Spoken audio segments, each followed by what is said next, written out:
Dear student, welcome back. एक बार फिर से आपका स्वागत है। और पॉलिटिकल साइंस की इस लेक्चर सीरीज में आज हम डिस्कस करने वाले हैं राजा राम मोहन रॉय के राजनीतिक विचार। और इस वीडियो के थ्रू हम आज जो अपनी नया लेक्चर सीरीज है इंडियन पॉलिटिकल थॉट पे उसको शुरू कर रहे हैं। तो राजा राम मोहन रॉय के राजनीतिक विचार पर विस्तार से चर्चा करने के से पहले मैं आपको डिटेल में बताना चाहूंगी कि हमारे जो आज वीडियो का डिस्कशन होने वाला है वो क्या क्या रहने वाला है। तो इसका कंटेंट क्या रहने वाला है, क्या क्या टॉपिक हम डिस्कस करें वीडियो में, उसका मैं एक बेसिक समरी आपको देना चाहूंगी यहाँ पर पहले। तो सबसे पहले हम डिस्कस करेंगे जो राजा राम मोहन रॉय है उनके बेसिक इंट्रोडक्शन दिया जाएगा कि उन कहाँ से बिलोंग करते थे, क्या लाइफ रही है, उनकी आइडियोलॉजी क्या रही है, ये सारी चीज़ें। फिर आप जो शुरुआत होगी इनके राजनीतिक विचार की, तो इसमें हम उनका जो राजनीतिक स्वतंत्रता, लिबर्टी, फ्रीडम के बारे में जो बात करते हैं उस पर डिस्कशन करेंगे। इसके बाद शासन का व्यापक कार्यक्षेत्र, गवर्नेंस, और इसकी बात करेंगे। फिर फ्रीडम ऑफ प्रेस, प्रेस की स्वतंत्रता के बारे में बात करेंगे। न्यायिक व्यवस्था, इसके बारे में बात की जाएगी। फिर विधि संबंधी जो धारणा है राजा राम मोहन रॉय की, उसको डिस्कस करेंगे हम लोग। फिर भारत के में यूरोप निवासियों के आवास के बारे में लेकर उनका क्या विचार है। और मानवतावाद तथा विश्व भ्रातृत्व की जो वर्ल्ड फ्रेटर्निटी की बात है उसको उसका डिस्कशन करेंगे। और फिर हम अपने इस लेक्चर को कंक्लूड करेंगे लास्ट में। तो अभी होप्स हो कि आपको ये पता चल गया होगा कि वीडियो कितना महत्वपूर्ण होने वाला है।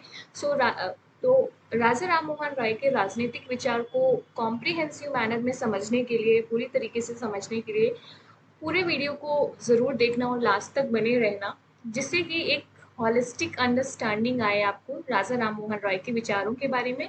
और दूसरा क्या महत्वपूर्ण होगा इसमें कि आपको हिंदी में नोट्स मिल जाएंगे, जो अगर राजा राम मोहन राय रॉय के राजनीतिक विचार से संबंधित कोई क्वेश्चन आता है तो आप उसको लिख पाने में सक्षम होंगे।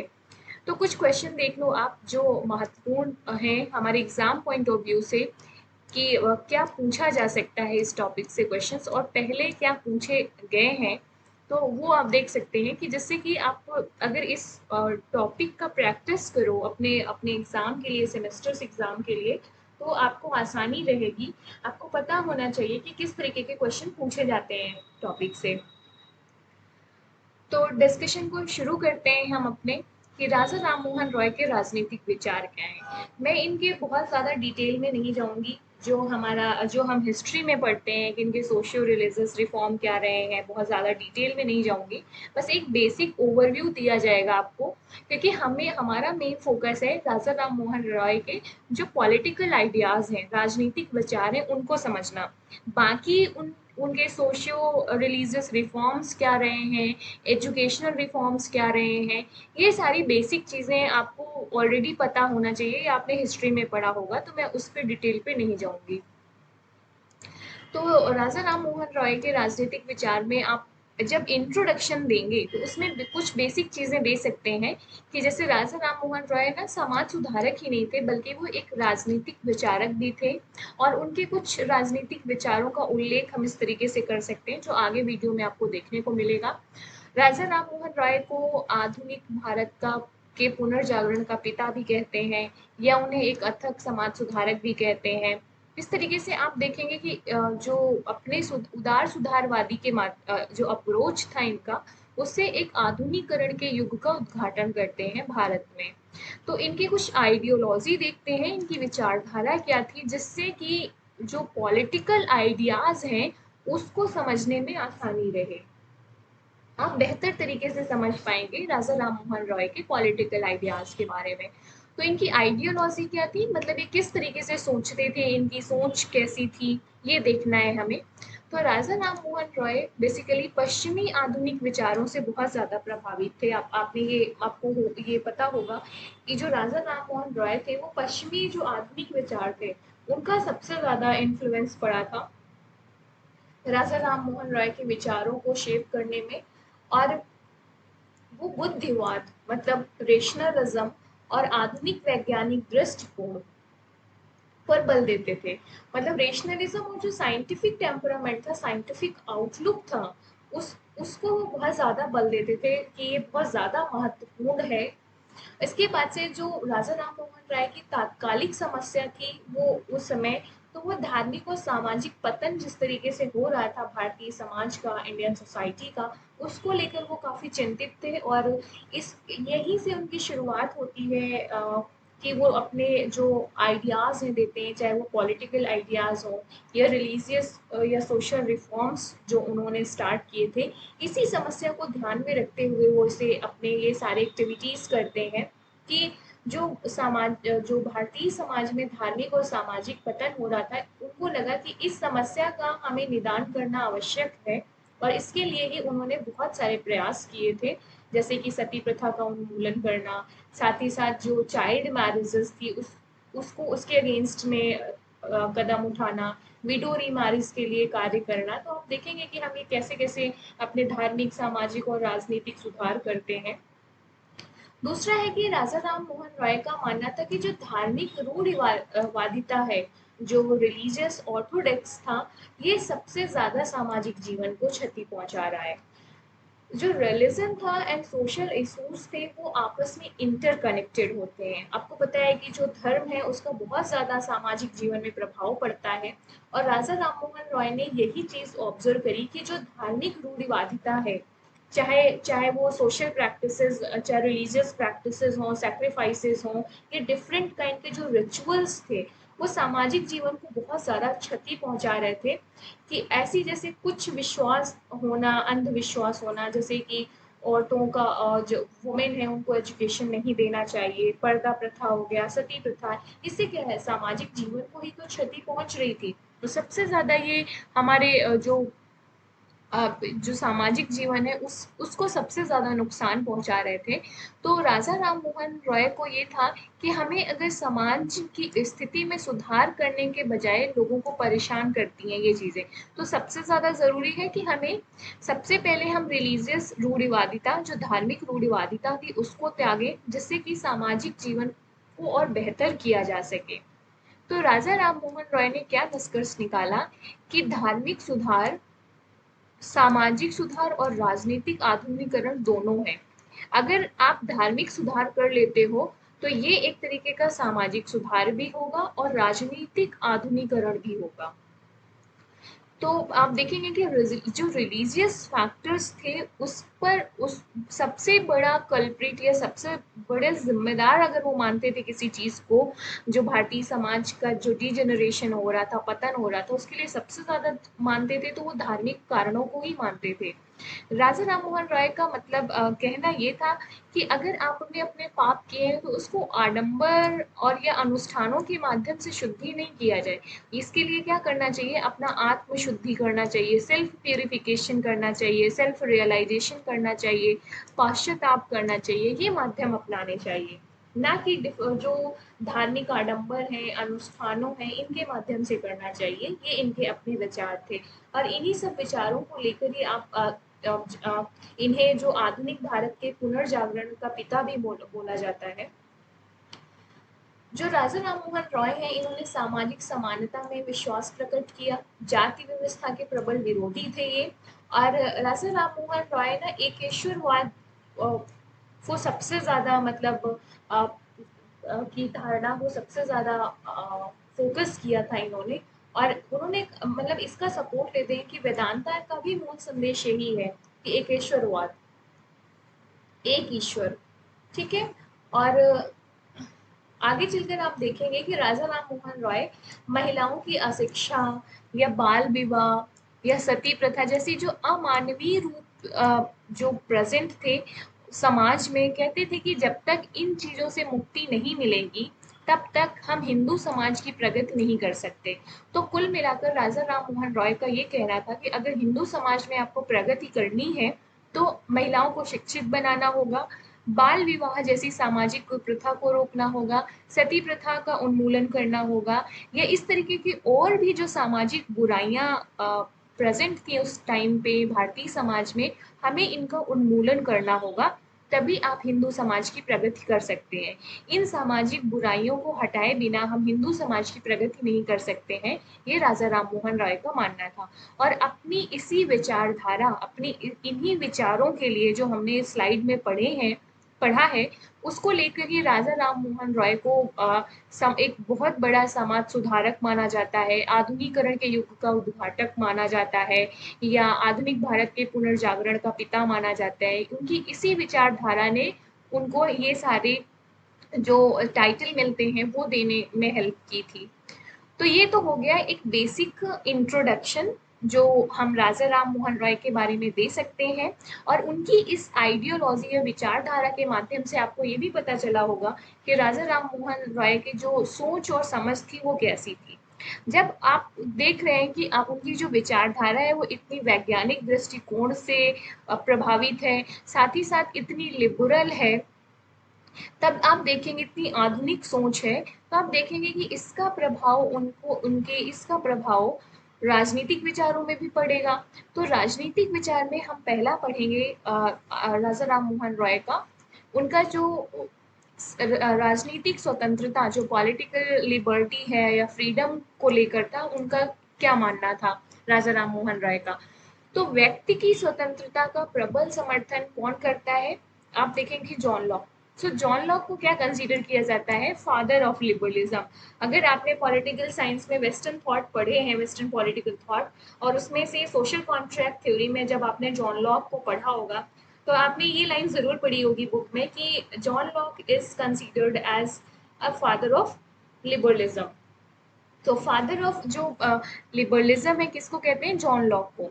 तो व्यक्ति की स्वतंत्रता का प्रबल समर्थन कौन करता है, John Locke, Thomas pen, John Stuart Mill, Montesquieu, Grotius. तो ये सारे विचारक हैं जो व्यक्ति की स्वतंत्रता का प्रबल समर्थन करते हैं। और ये सारे पाश्चात्य राजनीतिक चिंतन के बहुत जाने माने स्कॉलर्स होते हैं। और इनके विचारों का प्रभाव आप देखेंगे कि राजा राम मोहन पर भी पड़ता है। और पाश्चात्य राजनीतिक चिंतन में ये जो वेरियस स्कॉलर्स यहाँ पर मेंशन है, जॉन लॉक हो गए, आपके स्टुअर्ट मिल हो गए, मॉन्टेस्क्यू हो गए, जो काम इन्होंने पाश्चात्य राजनीतिक चिंतन में किया है व्यक्ति की स्वतंत्रता को समर्थन को लेकर, वही काम आप देखेंगे कि राजा राम मोहन रॉय भारतीय समाज में करते हैं, भारतीय राजनीतिक चिंतन में करते हैं। तो इसका प्रभाव राजा राम मोहन रॉय ने, यही कारण है कि मतलब इन्हें व्यक्ति की स्वतंत्रता के समर्थक के नाते आधुनिक भारतीय राजनीतिक चिंतन में वही स्थान प्राप्त है जैसा कि पाश्चात्य चिंतन में Locke, Rousseau, Mill and Montesquieu को प्राप्त है। तो इस तरीके से आप ये कह सकते हैं कि राजा राम मोहन रॉय के व्यक्तित्व में धार्मिक, सामाजिक सुधार और राजनीतिक चिंतन का समन्वय है। आप राजा राम मोहन रॉय को इन जनरल लोग क्या जानते हैं कि वो सिर्फ धार्मिक और सामाजिक सुधारक रहे हैं। उनके राजनीतिक चिंतन क्या है, उनके जो राजनीतिक विचार है वो क्या है, इसकी बहुत कम अवेयरनेस होती है लोगों को।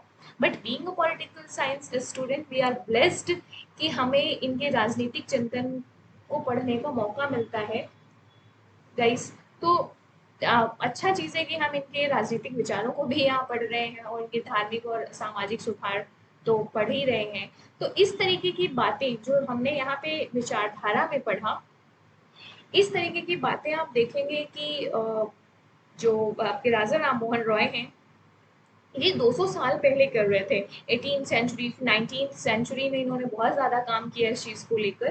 तो जब आज के टाइम पे हम 21st सेंचुरी में इंडिया में रह रहे हैं, और 21st सेंचुरी में आप अगर आज भी अपने पेरेंट्स से उस जस्टिफिकेशन देने लग जाएं किसी चीज़ का कि आपने ये चॉइस क्यों बनाई, किसी भी, आप इंटरकास्ट मैरिज को ले लो, लव मैरिज को ले लो, इवन अपने चॉइस का एजुकेशन लेने को कह दो, या अपने चॉइस का कैरियर अडॉप्ट करने की बात कर लो, तो भी अगर आप इसके लिए आर्गू करेंगे तो आप ज़्यादातर लोग क्या कहेंगे कि अच्छा बहुत पढ़ लिख गए हो इसलिए ऐसी बातें कर रहे हो, ज़्यादा पढ़ लिख गए हैं। तो आप सोचिए कि इससे 200 साल पहले जब इंडियन सोसाइटी इतनी ज़्यादा ऑर्थोडॉक्स, इतनी कंजर्वेटिव थी, उस टाइम पे ऐसी बातें करना कितना मुश्किल होता होगा, या कितनी परेशानियां या कितना चुनौतियों का सामना करना पड़ा होगा राजा राम मोहन रॉय जैसे जो अदर और भी जो धार्मिक और सामाजिक सुधारक रहे हैं उनके लिए कितना चुनौतीपूर्ण रहा होगा ये। तो आप में से जितने भी लिसनर हैं यहाँ पर, मैं स्टूडेंट हैं, अगर आपको कोई एक्सपीरियंस ऐसा रहा हो, ऐसा कि आपको भी ऐसा सुनने को मिला हो कि अच्छा बेटा बहुत पढ़ लिख गए हो इसलिए ऐसा बोल रहे हो, तो अपने एक्सपीरियंस मेरे साथ जरूर शेयर करना कमेंट बॉक्स में।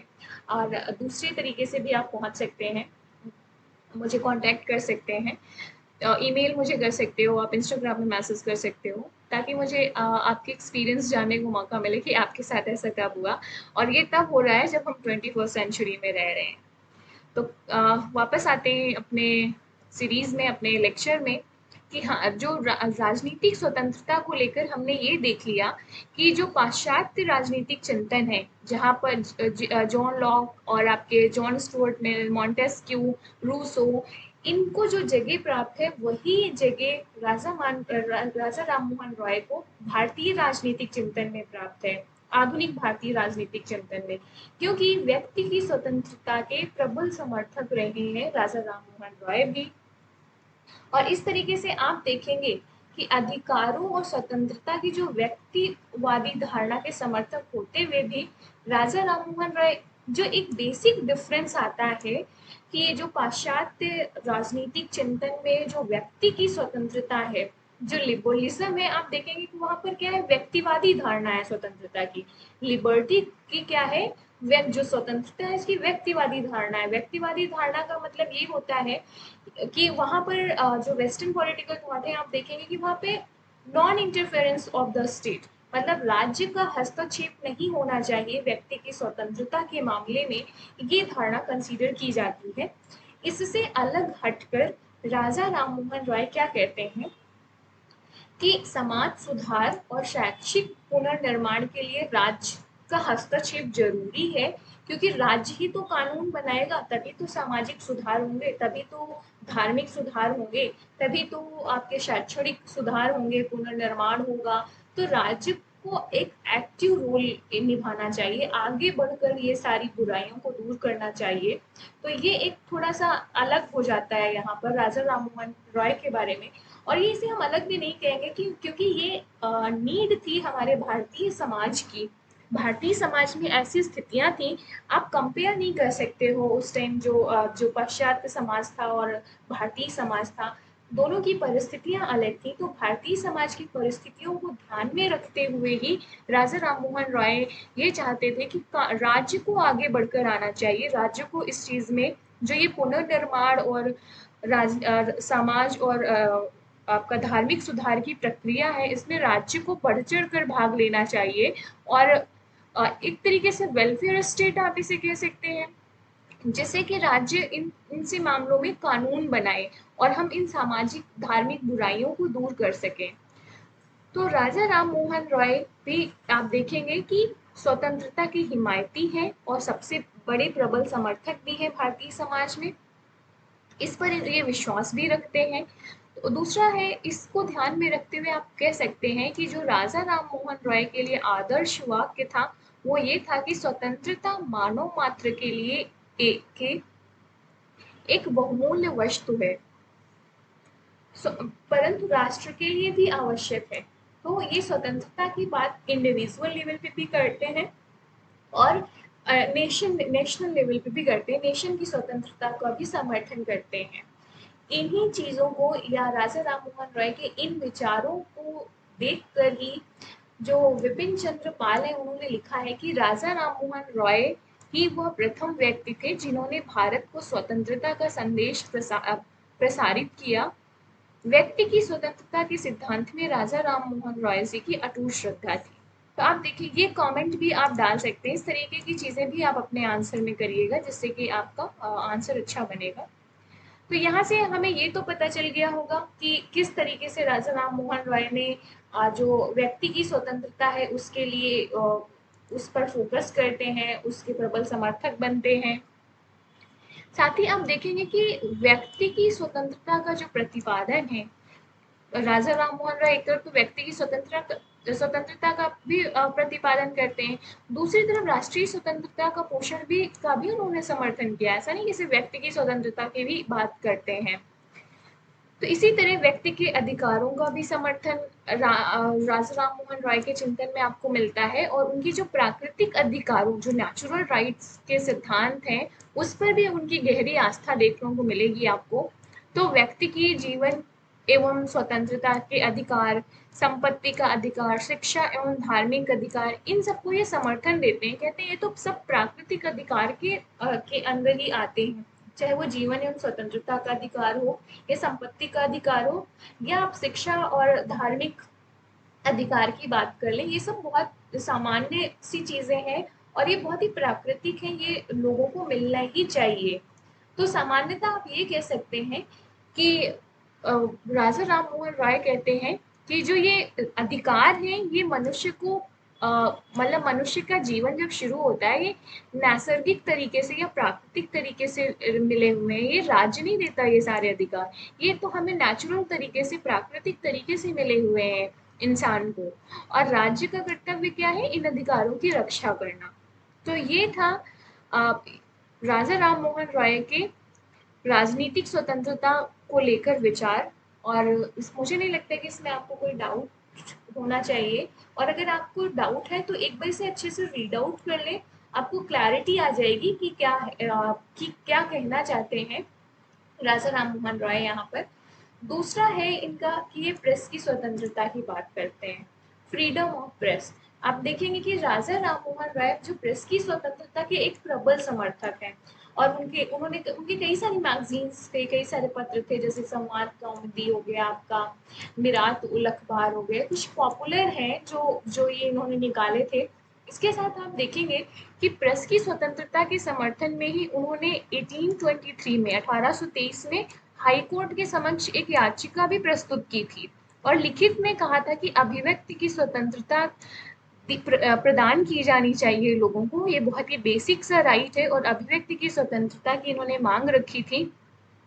फिर आप देखेंगे कि ये इस याचिका को अस्वीकृत कर दिया जाता है, फिर वो सम्राट के पास अपील कर चले जाते हैं।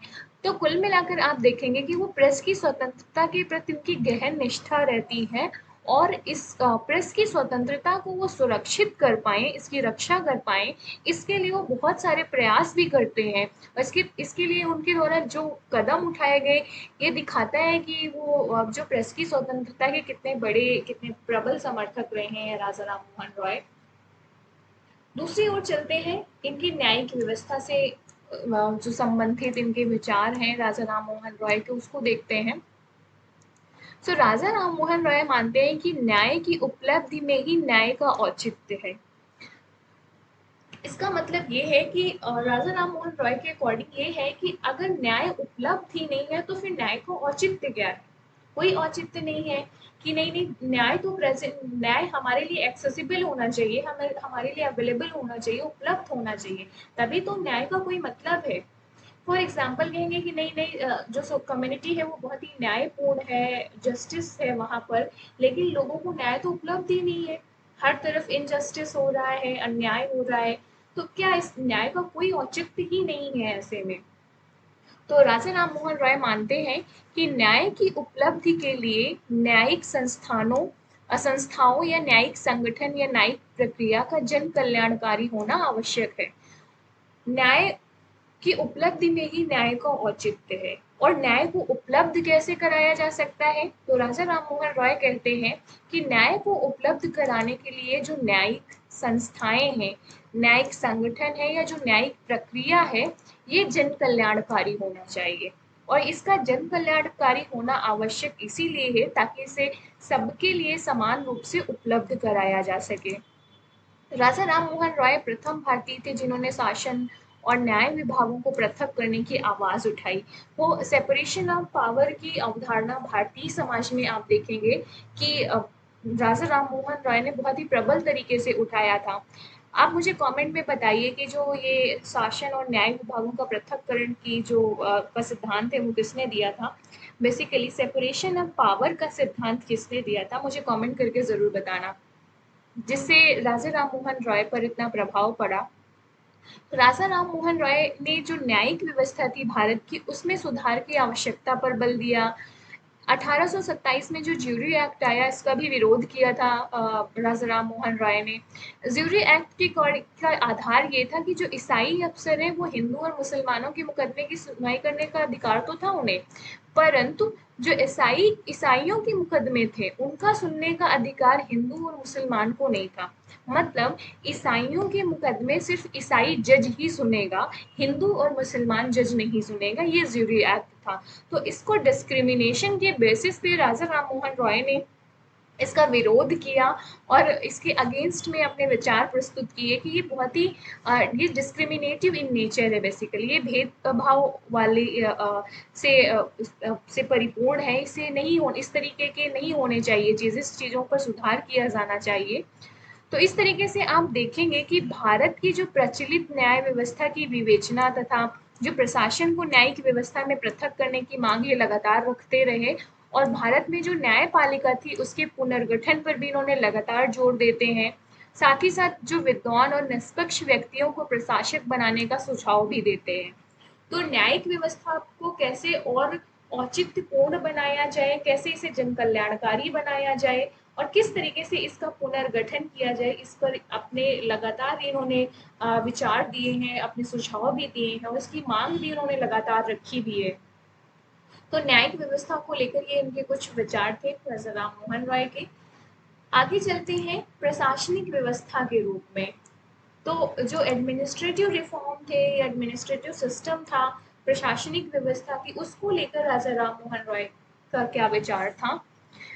तो प्रशासनिक में आप देखेंगे कि 1833 में कॉमन सभा की जो प्रवर समिति के समक्ष साक्ष्य प्रस्तुत किए थे राजा राम मोहन रॉय ने, और उसमें उन्होंने इस चीज का प्रबल मांग उठाया था कि जो प्रशासनिक व्यवस्था है भारत में उसमें कुछ सुधार किए जाएं, और उन सुधारों की एक लिस्ट उन्होंने प्रोवाइड की, सिफारिशें दी थी।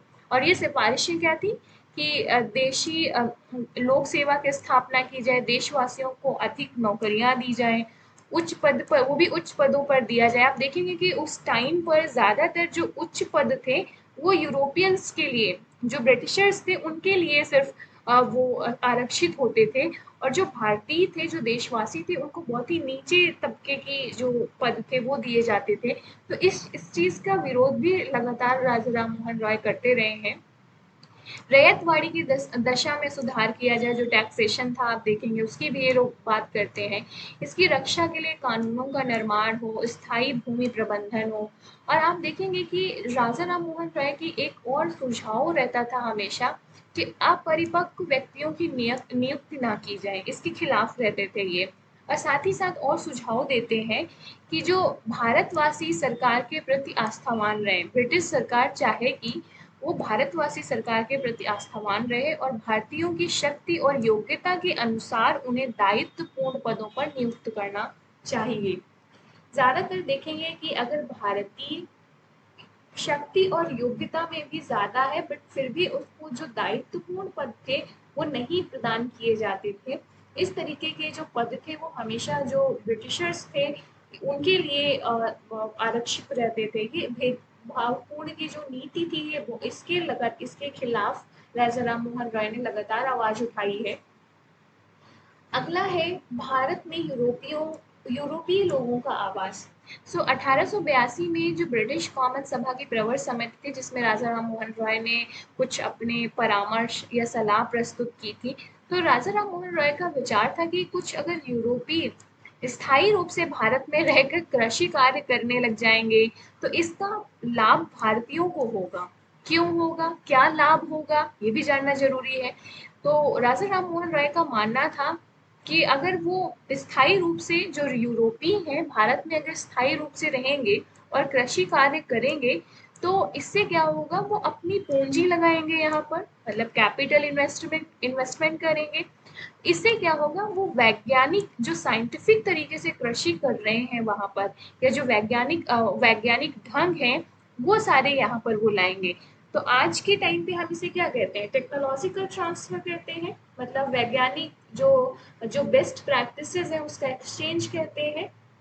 तो ये 200 साल पहले की बात है जब राजा राम मोहन रॉय इस तरीके के विचारों को रखते हैं कि कुछ यूरोपीय स्थायी रूप से भारत में रहें और कृषि करें तो इसका लाभ भारत को होगा, क्योंकि वो यूरोपीय व्यक्ति अपनी पूंजी लगाएंगे, वैज्ञानिक ढंग से व्यापार व्यापार करेंगे, कृषि करेंगे और खनिज व्यापार, शिल्पकला आदि में इन्वेस्ट करेंगे, तो इसमें उन्नति होगी। और साथ ही साथ आप देखेंगे कि इसका प्रभाव फिर भारत के लोगों पर भी पड़ेगा, वो भी सीखेंगे चीज़ें।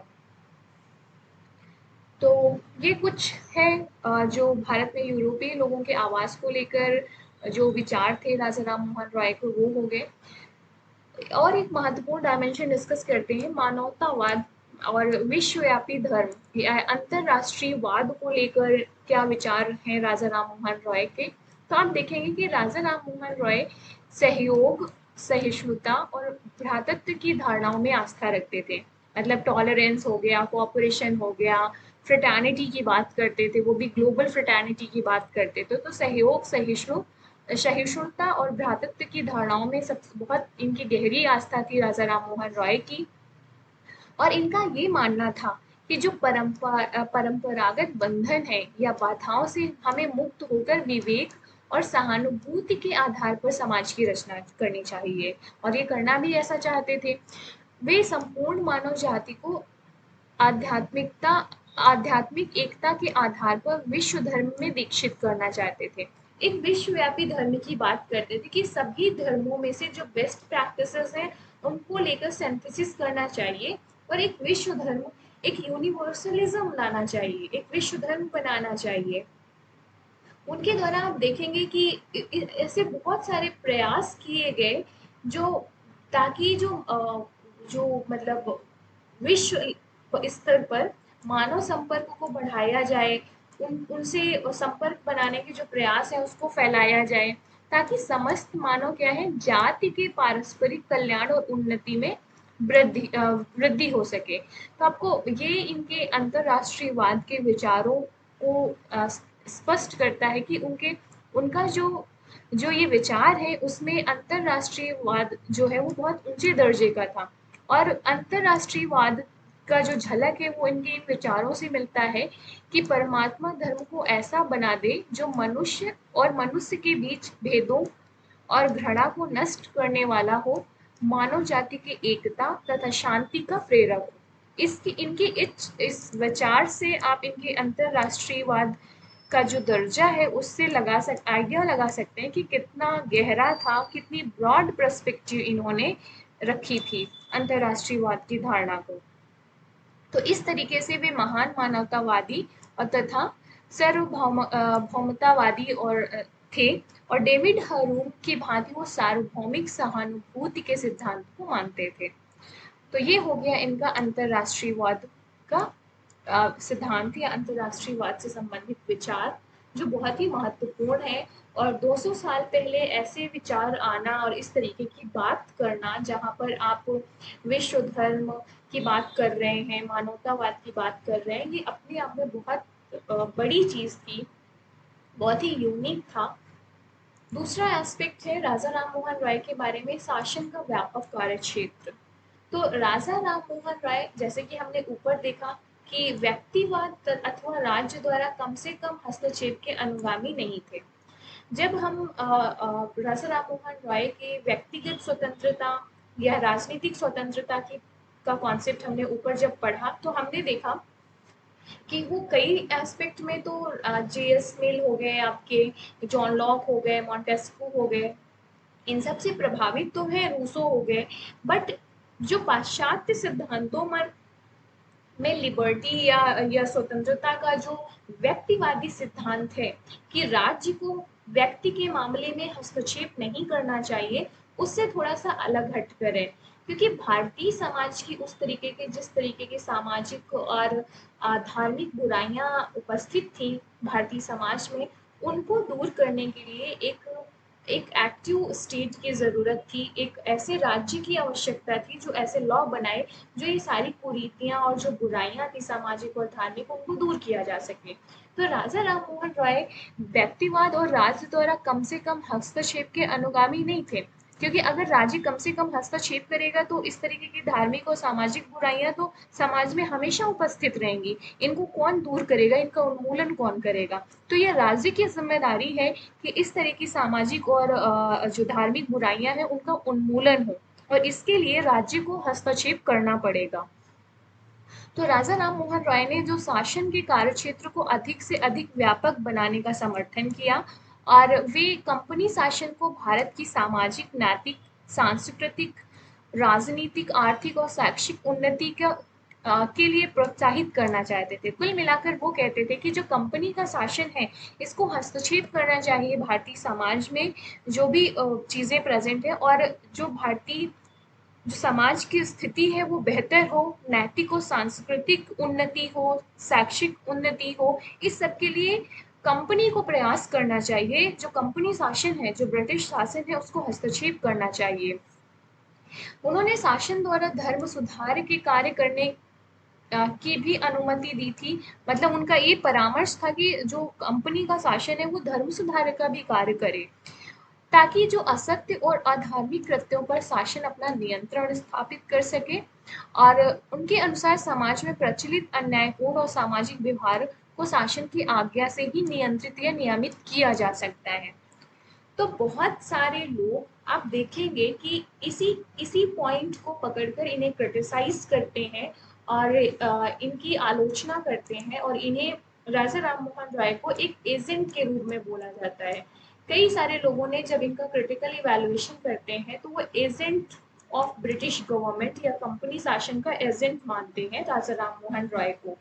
क्योंकि लोगों को जो इन्होंने जिस तरीके के विचार यहाँ प्रस्तुत किए हैं कि कंपनी शासन को हस्तक्षेप करना चाहिए, कंपनी शासन का ये दायित्व तो है कि भारतीय समाज का शैक्षिक, सांस्कृतिक और नैतिक उत्थान हो। कंपनी शासन को क्या करना चाहिए, धार्मिक सुधार करना चाहिए। कंपनी शासन को क्या करना चाहिए, जो सामाजिक व्यवहार है उसका नियंत्रण और नियमित किया जाना चाहिए। तो इसी को लेकर कहते हैं कि ये एजेंट थे ब्रिटिश गवर्नमेंट के, या जो कंपनी शासन था उसका। लेकिन आप एक चीज देखें कि अगर जिस जिस तरीके का ऑर्थोडॉक्स समाज था, हमारा कंजर्वेटिव समाज था उस टाइम पे 200 साल पहले, और उस समाज से अगर आपको सामाजिक और धार्मिक बुराइयों को दूर करना है, जैसे कि सती प्रथा, चाइल्ड मैरिजेस, या जो वुमेन एजुकेशन है, जो महिलाओं की शिक्षा को लेकर है, या जो दूसरे आडंबर और जो जो रिचुअल या प्रैक्टिसेस होते थे, जो भी बुराइयां थी समाज में, अगर विडो मैरिजेस को लेकर जो है, ये सब बुराइयों को आप कैसे दूर कर सकते हैं जब तक इन पर लॉ नहीं बनाया जा सकता। सती प्रथा का उन्मूलन जब 1829 में होता है तो भी उसके लिए कानून बनाना पड़ता है, तब आप नियंत्रित और नियमित कर पाते हैं ना। तो उस समय अगर आप बोलें कि सिर्फ मोरल बेसिस पे आप लोगों को कह दें कि आप ऐसा नहीं करें तो लोग मान जाएंगे, तो ये उस समय असंभव नहीं था, और इतना स्वाभाविक भी नहीं था लोगों के लिए इसको एक्सेप्ट कर पाना। तो राजा राम मोहन रॉय की ये जो उस समय विचार थे, वो उस समय की जो सामाजिक स्थिति थी उसको ध्यान पे अगर आप रखेंगे तो आप कभी क्रिटिसाइज नहीं करेंगे। हालांकि हर किसी का अपना ओपिनियन है इसको लेकर। नेक्स्ट है कि विधि संबंधी धारणा, लॉ को लेकर इनकी क्या धारणा रही है, इसको देखते हैं। तो राजा राम मोहन रॉय बेसिकली जो विधि शास्त्र है या विधि के बारे में अपने बहुत सारे विचार दिए हैं, जिसमें कि उन्होंने विधि को रीति रिवाजों एवं सामाजिक मान्यताओं से संबंधित भी माना। कई सारे जो लॉ थे, कस्टम्स थे, वो हमारे रीति रिवाज और सामाजिक जो मान्यताएं थी उनसे उन पर आधारित थे, उनसे इन्फ्लुएंस्ड थे। इसके अनुसार जो विधि का आधार जो है वो कालांतर से चला आ रहा है, और वो सामाजिक मान्यताएं होती हैं जो समय पाकर संप्रभु द्वारा विधि में हेरफेर किया जा सकता है। सी तो जो विधि है, जो लॉ है, राजा राम मोहन रॉय के अकॉर्डिंग क्या है ये, मतलब जनरेशन से चला आ रहा है, सदियों से चला आ रहा है, और ये किससे प्रभावित है, सामाजिक मान्यताएं।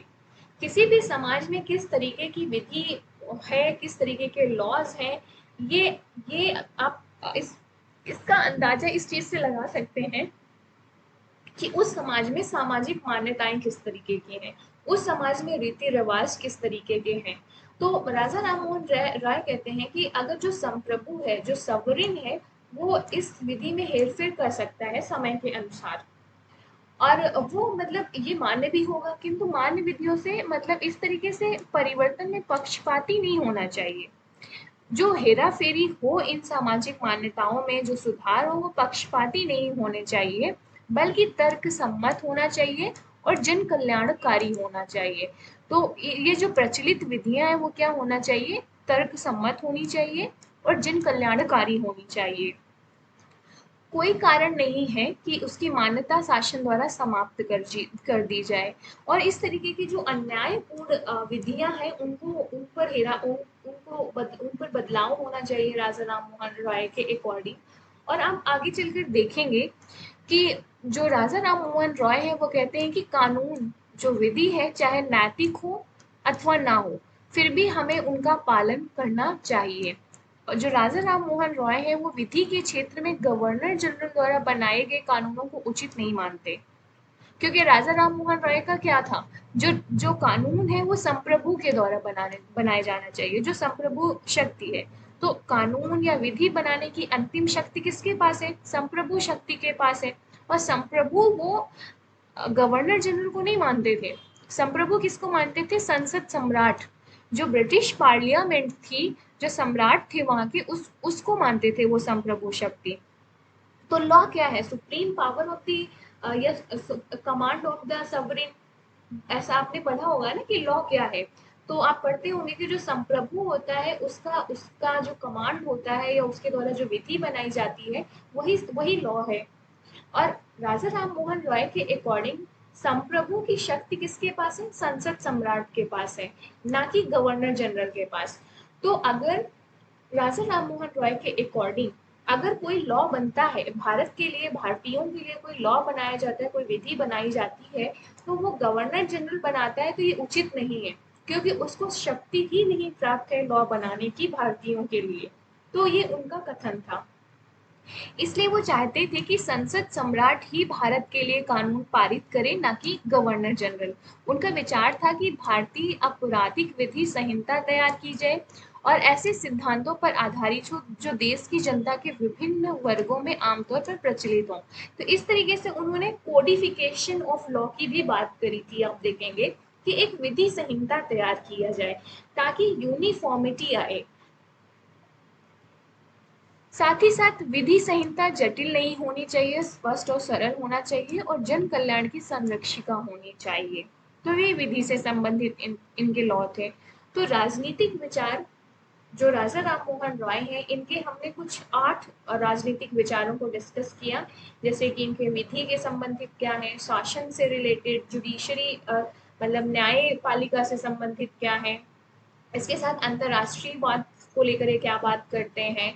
साथ ही आप देखेंगे कि प्रशासनिक व्यवस्था हो गई, आप इनकी प्रेस की स्वतंत्रता हो गई, और सबसे महत्वपूर्ण था इनकी स्वतंत्रता का की अवधारणा का। तो यहाँ से आप हम क्या करेंगे, अब अपने जो पूरा डिस्कशन है आज का उसको कंक्लूड करने की कोशिश करते हैं कुछ शब्दों में। तो निष्कर्ष या मूल्यांकन जो है संक्षेप में क्या हो सकता है, आपका क्या लिख सकते हैं कि राजा राम मोहन राय आधुनिक भारत के निर्माता थे। वे न केवल धार्मिक सामाजिक सुधारक थे वरन एक राजनीतिक चिंतक भी थे, और उन्होंने नवीन समाज के निर्माण की आधारशिला रखी। आप देखेंगे कि वो चाह रहे थे कि जो हिंदू मुस्लिम ईसाई के जो सभी धर्म है उनसे अच्छे सिद्धांत को लिया जाए। सिंथेसिस की बात करते हैं ना राजा राम मोहन राय, कि सभी धर्मों में जो अच्छी चीजें हैं, जो बेस्ट प्रैक्टिसेस हैं, अच्छे सिद्धांतों को लेकर एक ब्रह्म समाज की स्थापना की जाए। और इस प्रकार आधुनिकता के प्रभाव में उन्होंने धार्मिक सहिष्णुता का मार्ग चुना, रिलीजियस टॉलरेंस का। और उन्होंने देश में एक नए राजनीतिक जीवन का सूत्रपात किया अपने इन विचारों से, जहां पर राजा राम मोहन रॉय के चिंतन में आप देखेंगे कि पूरब और पश्चिम दोनों का सम्मिश्रण था। चाहे वो पाश्चात्य सिद्धांतों की बात हो, चाहे वो भारतीय समाज की बात हो, तो उसका सिंथेसिस मिलता है, सम्मिश्रण मिलता है आपको। इस तरह राजा राम मोहन रॉय एक महान मानवतावादी हैं। वो विश्व बंधुत्व के उपासक हैं और सार्वभौम धर्म के चिंतक हैं। वे विश्वव्यापी धर्म का सपना देखते हैं और मानते हैं कि समस्त मानव समाज ही एक विशाल परिवार है और एकता का संचार करना चाहते हैं। राजा राम मोहन राय की इच्छा थी कि मनुष्य को सहिष्णुता, सहानुभूति तथा बुद्धि पर आधारित समाज का निर्माण करने के लिए उसे स्वतंत्र छोड़ दिया जाए। तो इस तरीके से आप अपने आंसर को कंक्लूड कर सकते हैं। तो होप सो कि राजा राम मोहन रॉय के राजनीतिक विचार क्या हैं, इसको लेकर अब आप में थोड़ी अंडरस्टैंडिंग और क्लैरिटी आई होगी, और आपके पास इनफ कंटेंट है, मुझे लगता है इतना सफिशिएंट है कि अगर इससे संबंधित कोई भी प्रश्न पूछा जाता है तो इसका आंसर लिखने में भी आप सक्षम होंगे। ज़्यादातर हिंदी मीडियम स्टूडेंट्स के साथ प्रॉब्लम ये आती है कि वो आंसर लिख, कितना शॉर्ट कंटेंट उनको नोट्स मिले ताकि वो सेमेस्टर एग्जाम्स में अच्छे से आंसर लिख पाएँ, ये थोड़ी मुश्किल आती है। तो इसके लिए मेरा एक छोटा सा प्रयास है कि मैं आपके लिए कुछ स्लाइड्स प्रोवाइड कर सकूं, कुछ क्रिस्प कंटेंट दे सकूं, बहुत ही संक्षेप में आपको प्रोवाइड कर सकूं, ताकि अपने जब भी एग्ज़ाम हो तो आप उसमें अच्छे से लिख पाएँ, और साथ ही साथ उनके कॉन्सेप्ट, उनके विचार जो हैं वो भी आपको समझ में आएँ। तो अगर आपको वीडियो पसंद आया तो please like share and subscribe it, और आपका इसी तरीके से प्यार और सपोर्ट बना रहेगा तो मुझे भी मोटिवेशन मिलेगा आगे वीडियोस और ऐसा कंटेंट क्रिएट करने के लिए, क्योंकि हिंदी मेरा माध्यम नहीं रहा है, और हिंदी में वीडियोस बनाने के लिए, कंटेंट जनरेट करने के लिए डबल मेहनत करनी पड़ती है मुझे। तो अ, अगर आपका सपोर्ट रहेगा तो मुझे मोटिवेशन मिलता रहेगा। So thanks for watching guys, see you in the next video, तब तक के लिए bye bye, take care, yes keep learning, keep exploring, and don't forget to share it, like it and comment it. जितने भी question पूछते हैं उसको comment ज़रूर करना, and yes share it with your friends.